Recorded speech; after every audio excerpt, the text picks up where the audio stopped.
News, Uasin Gishu County.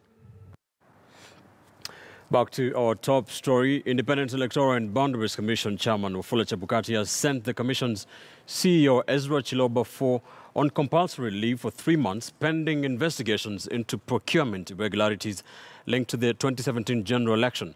And as Murimi Mwangi now tells us, Chiloba's suspension comes only 2 weeks after IEBC was put on the spot by the Auditor General to account for some 5.4 billion Kenya shillings allocated 4 years ago. 8 months since the Supreme Court overturned President Uhuru Kenyatta's August 8th victory, electoral body IEBC CEO Ezra Chiloba on Friday became the first casualty of the bungled election, with a 3-month suspension hanging on his neck, pending conclusion of an ongoing audit into the acrimonious 2017 polls.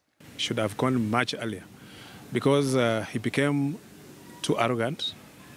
He could not listen to anybody, and he rubbished anything that was suggested to improve the deliveries of IEBC.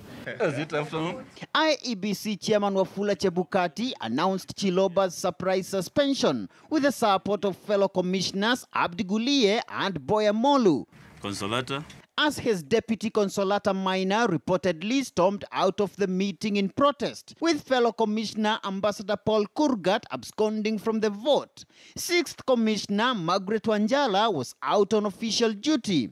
Speaking to KTN News, Kurgat said he objected Chiloba's suspension as it was not on the main agenda of the meeting, arguing that an issue of such magnitude ought to have been substantively listed on the agenda, adding that the procurement queries cited were still part of an ongoing audit. But unless they follow those recommendations of overhauling the system, overhauling the secretariat, so that they have a secretariat that understands its complementarism of the commission, these problems will continue.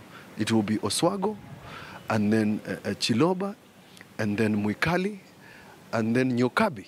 According to the suspension notice already served on Chiloba, the embattled CEO is to proceed on a mandatory 3-month leave, during which period he is barred from transacting any business for the electoral body without authorization from the commission. It is a tragedy that this country went into repeat elections that cost us so much money, and yet we want to wish the matter away. Former CEO of IEBC, Oswago, he took criminal responsibility for his actions.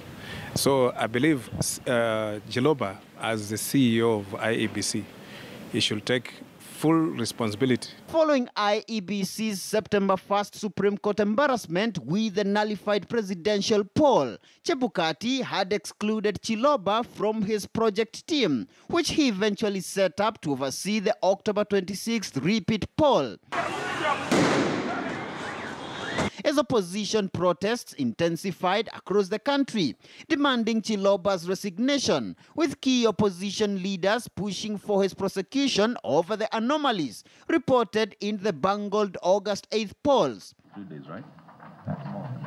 The Friday suspension coming only 2 weeks after Chiloba's grilling by the National Assembly Public Accounts Committee over audit queries in the IEBC budget for the financial year 2014-2015, including 250 million shillings spent on electoral gadgets that failed in the 2013 election.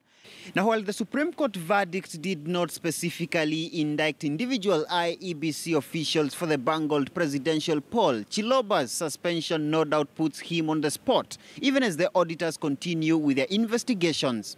Murimi Mwangi, KTN News, in Nairobi.